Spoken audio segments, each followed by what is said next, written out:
the breathing exercises we learned, right? Yeah. Y'all were able to pull those notes very long, so hopefully y'all practice.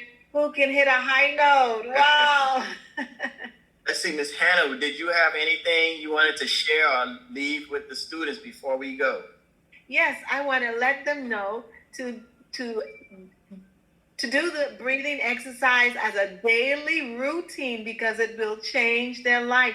It makes the body strong and it also flattens your tummy. You don't have to do sit-ups to get flat tummies, ladies and gents, boys and girls. You can just do the breathing exercise and your diaphragm will do all the job. The muscles will do all the job of making your tummy flat. See there? Oh, wow. You know what I mean?